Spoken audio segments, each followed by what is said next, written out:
बैरून मुल्क जाने वाले मुसाफिरों के लिए नई शर्त आयद, एक ही एयरलाइन का रिटर्न टिकट लाजमी करार।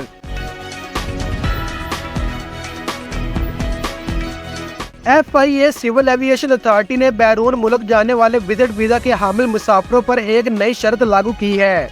इस हवाले से जराये का कहना है कि विजिट वीजा की हामिल मुसाफिरों की बैरून मुल्क रवानगी के लिए एक ही एयरलाइन का रिटर्न टिकट लाजमी करार दिया गया है। FIA और सिविल एविएशन अथॉरिटी की जानिब से तमाम मुल्की और गैर मुल्की एयरलाइंस को आगाह करने के लिए मरासले अरसाल कर दिए गए हैं।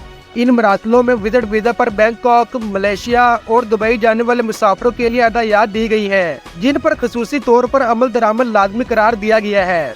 दो तरफा टिकट के लिए अलग अलग एयरलाइन टिकट की सूरत में PNR नंबर भी एक होना लाजमी करार दिया गया है।